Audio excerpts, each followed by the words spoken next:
I'm John Strum, and this is Real Talk MS.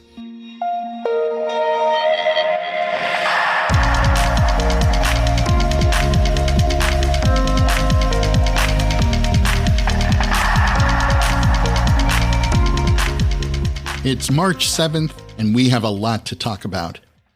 I'm in Washington, D.C. this week, participating in the National MS Society's Public Policy Conference, and I'm looking forward to returning to Capitol Hill after 2 years of virtual visits to meet face-to-face with our senators and representatives, gaining their support for increased federal funding for MS research and improving accessibility on commercial airplanes.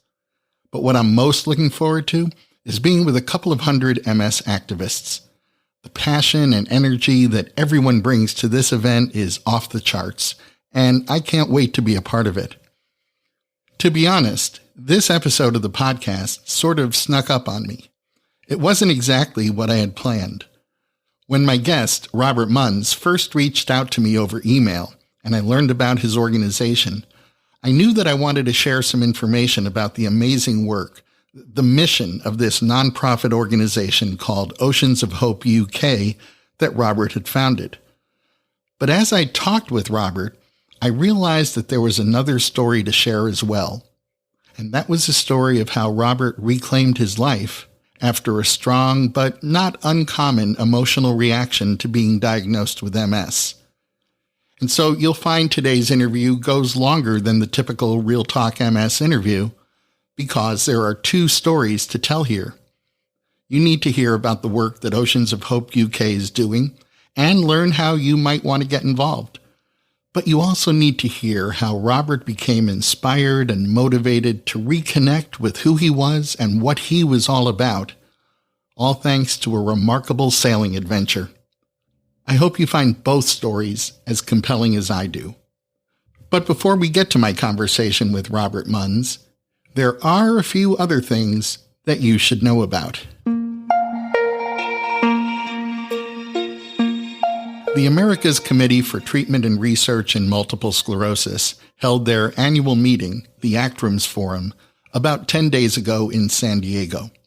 1,700 MS researchers and clinicians attended the 4-day meeting, and amidst all of the research being presented, a couple of announcements caught my attention, each for very different reasons. A research team at the University of Buffalo presented the results of a first-of-its-kind study that focused on better understanding why a small percentage of people with MS quickly become severely disabled, while in most cases, MS progresses much more slowly. Now, full disclosure, I have a very personal interest in this study because my wife Jean was part of that small percentage of people with MS, and as her caregiver, watching her level of disability progress so rapidly, I could never reconcile what I was seeing with what I was reading and trying to understand about MS progression.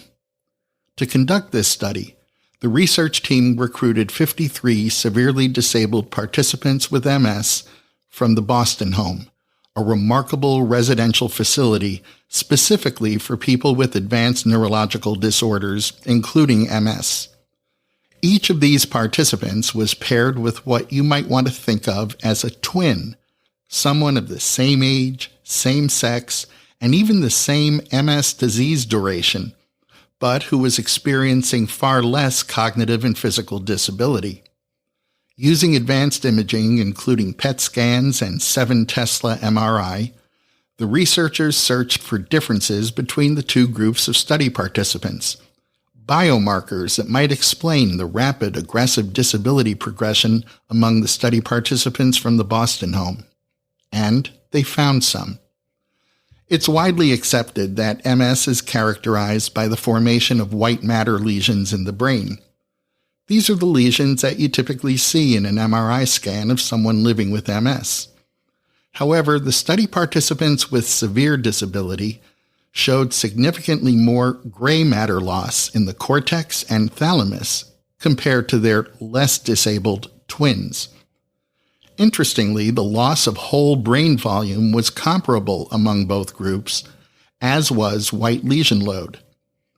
This points to a conclusion that white matter lesions are not the cause of this severe, rapid, and aggressive disability in MS.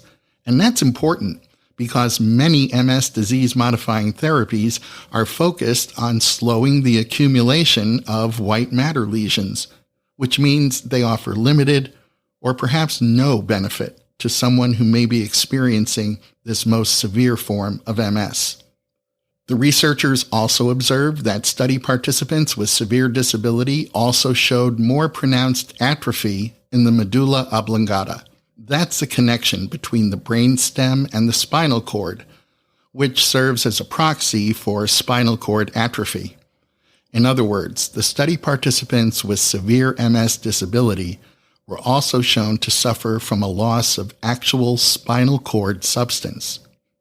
Finally, collaborating scientists at the University of Basel, Switzerland, used special blood-based analysis techniques to show that the study participants with severe disability also showed a more advanced loss of neurons. These findings lend some explanation to why some people with MS see their cognitive and physical disabilities progress very rapidly, while most others don't. When it comes to exploring this question, there's lots more work to be done. But these study results opened the door to research pathways that didn't exist before, and that's exciting progress. Another ACTRIMS presentation that caught my eye was provided by Dr. Serhat Okar, a neurologist and postdoctoral research fellow at the National Institute of Neurological Disorders and Stroke, which is part of the National Institutes of Health. Dr. Okar presented his study of a portable MRI device that could be brought to patients and used to image MS brain lesions. I've never met anyone who truly enjoys their time spent in an MRI device, not to mention the logistical challenges of sometimes getting to a hospital or imaging center. For instance, at the hospital closest to my home, this is a major medical center. Their MRI device is housed in a facility that is not wheelchair accessible. Patients with mobility issues are forced to find an accessible imaging center somewhere else. So having a small, low-cost, portable alternative, this portable MRI device is about the size of R2-D2, and yes, Dr. Okar made that size comparison during his presentation. Well, this device could be a big win for many people who haven't yet been diagnosed or require that annual imaging exam. It will make a huge difference in rural areas of the United States and other countries where there just aren't any or many MRI devices at all. My friend Dr. Laura Musambaye of Kenya tells me that in Kenya, a country of 50 million people, there's just one MRI device. Just imagine how many people in Kenya aren't getting the correct MS diagnosis today. Dr. Okar explained that the portable MRI device is not yet accurate enough to be used to diagnose MS itself. But the good news is that work is already underway to improve it. It's both literally and figuratively a small thing, but a low-cost portable MRI device represents a game-changing advancement that can lead to better diagnosis and more patient-friendly treatment for people with MS across the United States and around the world. We'll keep you updated as work on this device continues. Scientific breakthroughs aren't the only kinds of things that lead to a better quality of life for people living with MS. I can think of one example where science is probably the last thing on anyone's mind. Instead, it's sailing on the Mediterranean that's already provided life-changing experiences for over 1,000 people living with MS. In a moment, we'll meet my guest, yachtmaster and founder of Oceans of Hope U.K, Robert Munns. In treating his MS patients, Dr. Mikkel Antonisson could feel their resignation and sense their despair when they talked about seeing their plans for the future grow small and dim until they disappeared. And in that process, he saw them lose a part of themselves. Dr. Antonisson was inspired to do something, to find a way for people living with MS to reconnect with who they were at their core and be reminded of what they were truly capable of. Dr. Antonison was an avid sailor, and so in 2012, he started thinking about sailing around the world with a crew comprised of people living with MS. That voyage actually began on June 15, 2014, when Oceans of Hope, a 67-foot racing sailboat, set sail. With a rotating crew of over 100 people with MS coming from 16 different countries, the voyage ended 17 months later on November 15, 2015, and in that time, on that voyage, Dr. Antonison made his point, changing people's mindset from disability to ability. Two members of that crew, Robert Munns and Nicola Kaufman, returned to the UK intent on extending Dr. Antonison's original vision. They founded Oceans of Hope U.K, and leveraging the kind of teamwork that sailing requires, Oceans of Hope U.K. serves as a catalyst for creating lasting friendships, a strong supportive community that's run by people with MS, for people with MS. Joining me today is my guest, the co-founder of Oceans of Hope UK, Robert Munns. Welcome to the podcast, Robert.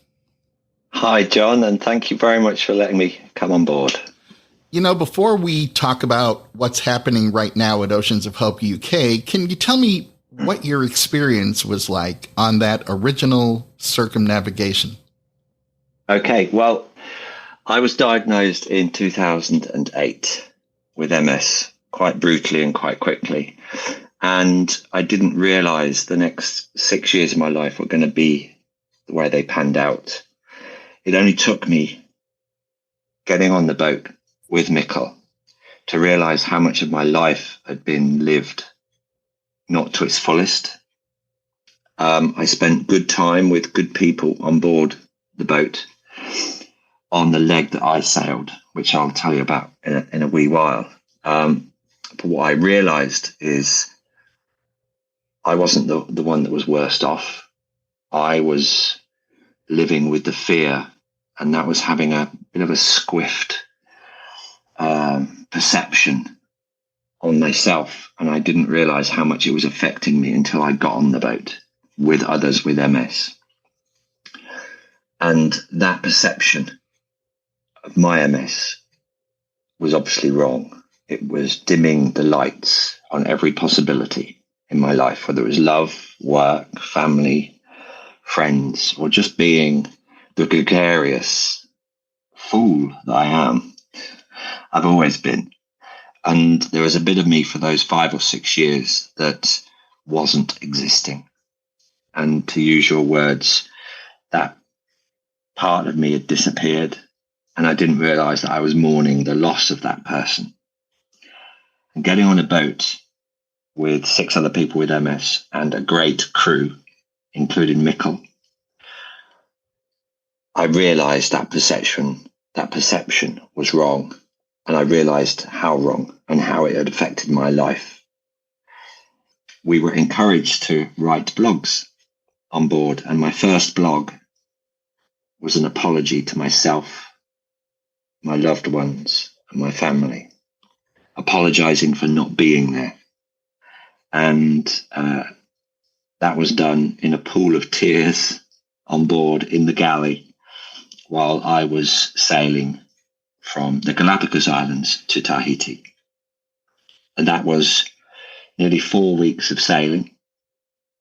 And I'm a yacht master, and my job at the time was to take people out on boats in the Mediterranean in the warm sun and take them on beautiful journeys where they can connect with their family or their loved ones or work colleagues. And the boat itself as a concept is an amazing place where people can do that because they're not affected by time the same way that you are in the city at work or whatever. It's dictated by the rising of the sun and the setting of the sun and the weather and how rough it is or how long a journey you've got. And that's really indicative of life as I see it now. And what I found on the boat was What I wanted to do as a yacht master on the boat, I wanted to catch a fish, kill a fish, cook a fish. At some point in the Pacific, I wanted to climb up the mast 1,500 miles away from any land. And I also wanted to use a sextant, which is navigating by the stars, that little contraption that you may or may not know of. None of that happened. None of those physical things happened. None of those challenges happened.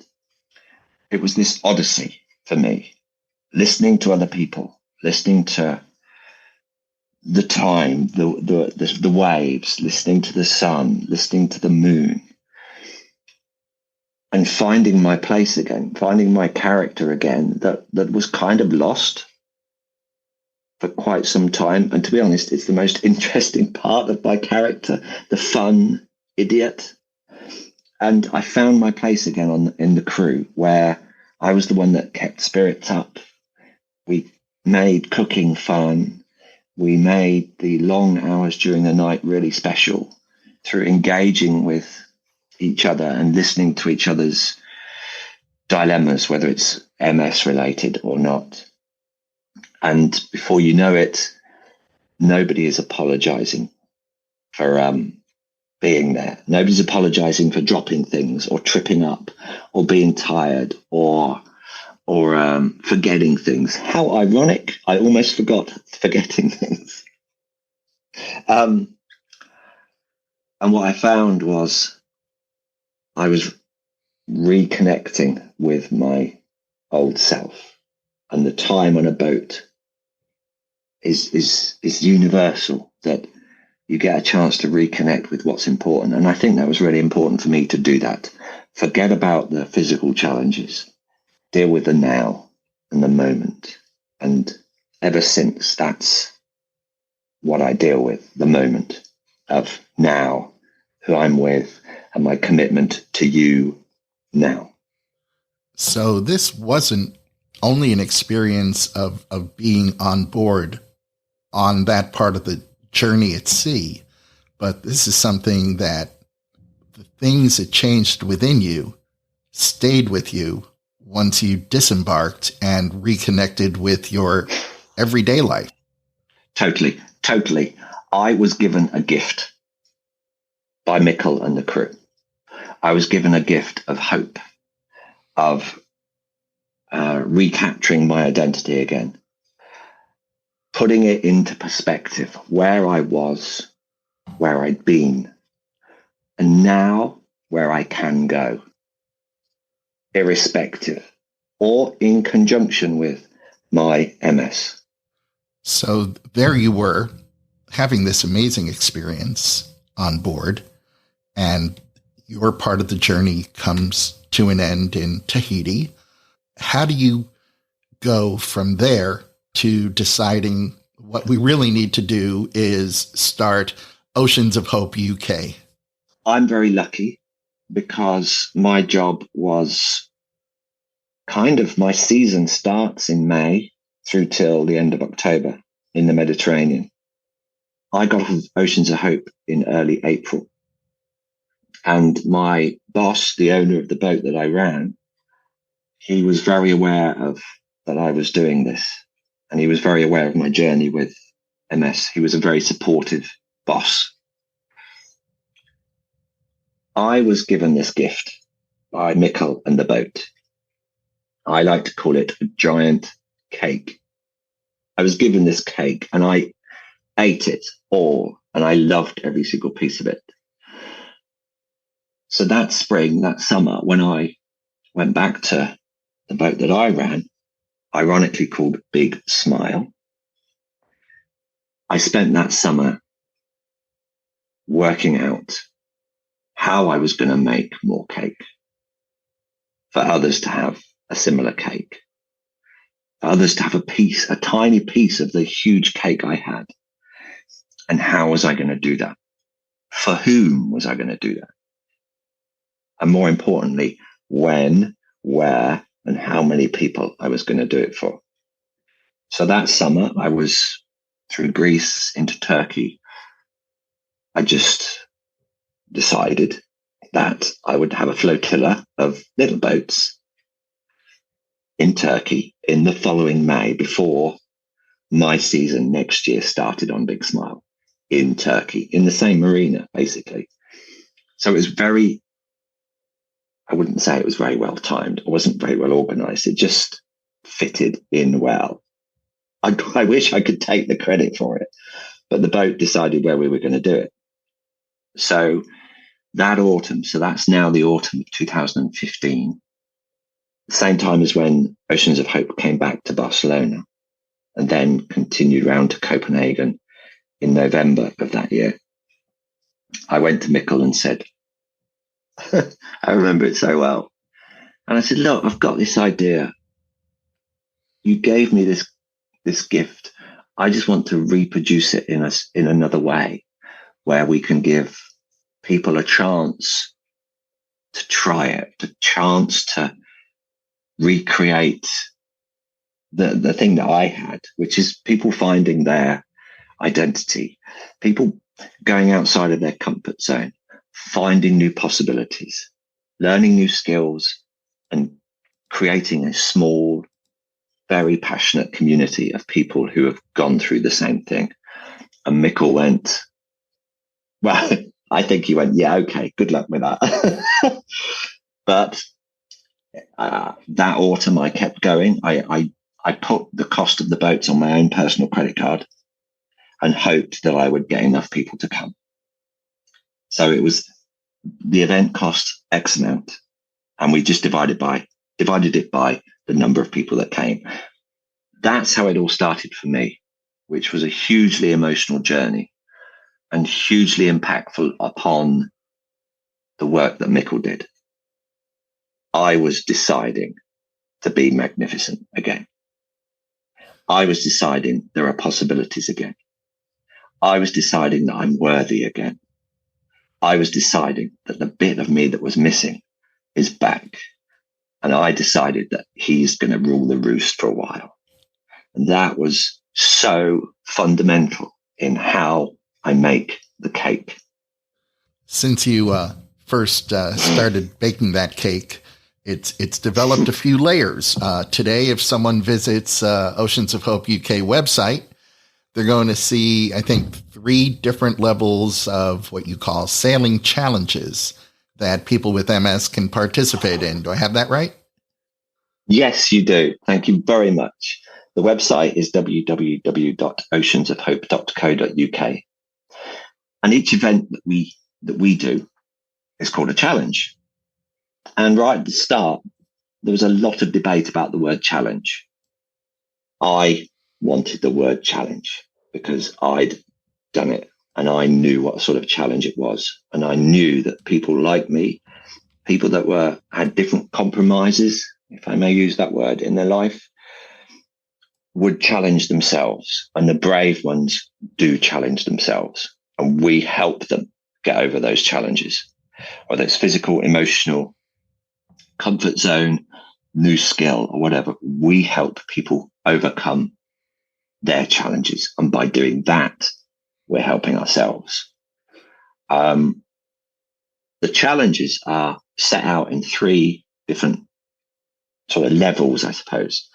The day challenge is for people who don't feel able to commit to a week away with 30 other strangers, sharing a bunk with a complete stranger, where they get a chance to maybe just drive for an hour or 2, come for 4 or 5 hours sailing with us, and then go home. And that's the taster sail, I suppose, where people can get a chance to become addicted. And it works, and it is very addictive. And this is an invite to you whenever you want to. You just drop me a line and we will get you on a boat. I promise you're not going to have to ask me twice. Okay. So the day challenge is the step onto the back platform of the boat where people can try something out. We do that in all kinds of ways. We do a regular cruiser boat where we have a skipper and a first mate and 6 people who are coming sailing with us. That kind of starts about 10, 11 o'clock and finishes about 4 o'clock in the afternoon. We have teas and coffees and all that. We have all the safety equipment and stuff like that. We generally have a great fun day out. Everybody has a chance to take the wheel, pull on some ropes, learn a little bit about the wind, seeing some of the sights of Portsmouth and what have you. But most importantly, they get a chance to speak to other people with MS as well that may have done sailing before or might be virgins as well. So that's a regular cruiser boat. Another way that we take people on day challenges is in dinghies, in little sailing boats on lakes around everywhere. Quite a lot of those places have fully accessible sailing boats where they can just get, if needs be, we can hoist them in to the dinghy and they go with an instructor and they get a chance to move this boat around the water and experience freedom that they might not necessarily be able to experience, where they use the power of something else. They use the power of nature and they can move, turn, go around a course. And hopefully at the end of each day that we do this, they have a race with others and they can learn about how they can do other things. They are not a burden to other people all of the time. There could be a few hours off where they're only a burden to themselves, and they can get over that and move these boats through the water and achieve amazing things. And to some people, it's a huge adrenaline rush. And that is a touch of being human, which some of us don't even feel in a year. And to see people come off of a little dinghy at the end of the afternoon, or when they've taken part in a race, whether they've won or lost, doesn't matter. But you see this magnificent glow. And every time I see it, it makes me cry because it's so powerful. So we do dinghy sailing. We also have access to a boat in Portsmouth that is fully wheelchair accessible. And that's called Spirit of Scott Barder, which is an amazing catamaran where people can wheel on the side of it with a ramp and they can sail the boat like anybody else can. It's got a fully accessible toilet and we do day sails in that as well. So if we have one of our regular sailing boats, we always take Spirit of Scott Barder. So they run in tandem. So people can wave at each other, shout at each other, support each other in a different way. And it's phenomenal to see. That's a day sailing. We also got the adventurous sailing, which is our kind of old school event, which is a flotilla on regular cruising boats, somewhere warm in the Mediterranean usually. And we take anything between 5 and 10 boats sailing. We operate it like a regular flotilla, but us crazy people are the ones in charge of the boat. What we see is a magnification of what happens on the dinghy, because everybody gets a chance to not only do the starting things, the steering, the throwing a rope. They get to learn how to use the wind, how to navigate, how to cook together, how to clean together, and how to support each other in an environment where at the end of the day, they can feel they've achieved so much as a team, and individuals feel proud that they've contributed to a team. They've contributed to helping other people achieve their own magnificence, which in turn helps them. I may return to that several times. It's an amazing thing to be part of. A flotilla is the most organic way because the boats meet up at the end of the day, so you can get a chance to talk to other boats. We have lunch clubs where boats invite other people onto their boat for lunch or breakfast. And you get a real camaraderie of, we are amazing. And you see people realizing that they are the amazing ones. And they don't have to rely on anybody else. And they can go home changed. In a way, as much or as little as they want. We encourage people to do as much as they want to or can. We don't force anything. If somebody wants to take it easy today, as long as they're comfortable and safe, they're allowed to do that, because we all know what it's like. We know the fatigue is random, and we know that if somebody's tired, we let them get on with it, and we still keep them laughing. We still keep them supporting us, because there are other ways that people can contribute to moving a boat from A to B. And the last one is epic challenges, which is for people who are a little bit more experienced, who at the moment, due to the lack of accessible boats, who are a little bit more like billy goats jumping around a boat, they're more difficult challenges. They're where the more experienced sailors can really test themselves. Conditions might be a little colder. The boat is a lot heavier. Everything on the boat is heavier. You have to cook for more people. You have to clean after more people. You may be going on a rota for through the night sailing, pretty much like what we did on Oceans of Hope in the original circumnavigation. And they could be anywhere. We've done epic challenges in New Zealand on Steinlager 2, which is a very famous racing boat. We've done epic challenges between Portsmouth and Belfast in the freezing cold April. We're doing 2 more epic challenges this year, one in Brisbane and one in the UK on board another Challenger boat, where we are hopefully getting some funding to provide those places free. And those places are for slightly more experienced crew, where they can actually achieve their first official qualification. So it's not only the reward, it's not only the realizing possibilities, it's about now getting on board and going on that journey, the first step to becoming possibly an Oceans of Hope skipper in a few years' time. Since you launched Oceans of Hope UK, how many people with MS have participated in these sailing challenges? Well over 1,000. That's really spectacular. And you mentioned that there is a cost to participate in these challenges. Can you talk about that again? Yeah, so every event, it's my job to make sure that we get the right boats in the right place at the right time. Because I'm involved in the industry, I can get the right boats at really rock bottom prices, purely because we kind of go slightly off season.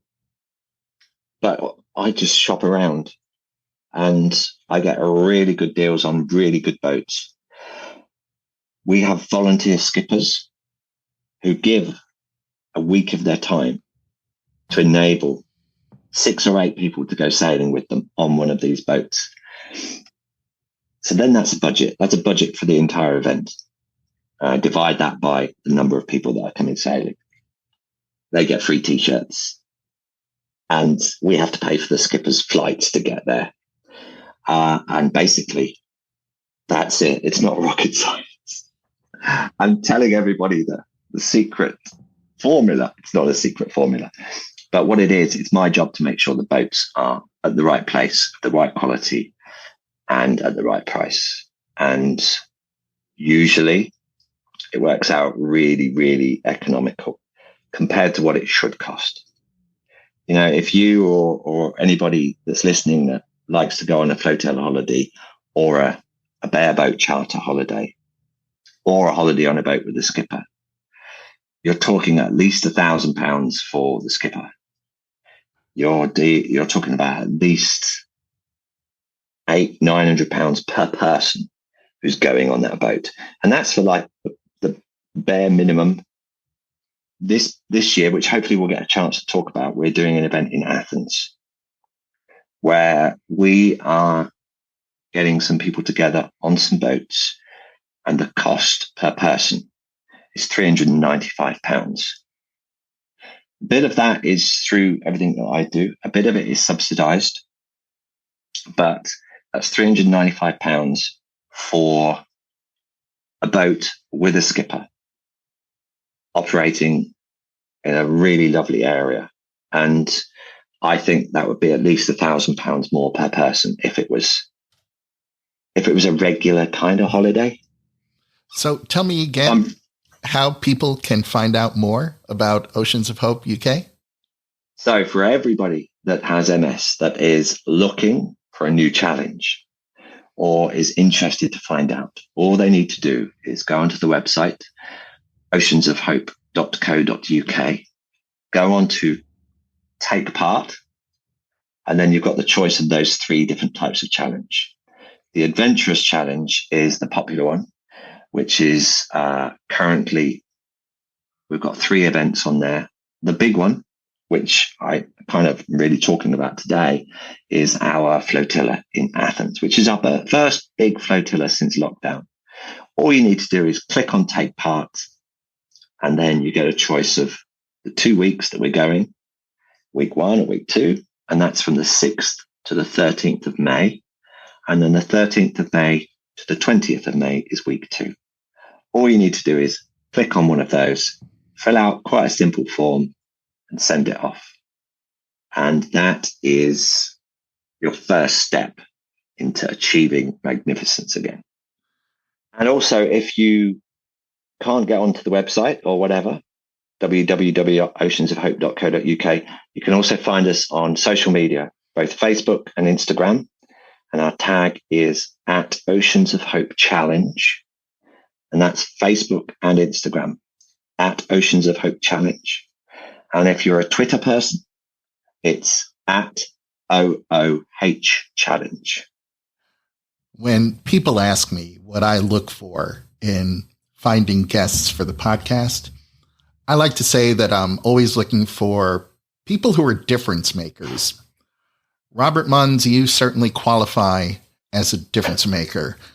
Thank you for all you do to reconnect people living with MS with their abilities. And thanks so much for talking with me today. Thank you for having me. I really appreciate what you do as well. That's going to wrap up this episode of Real Talk MS.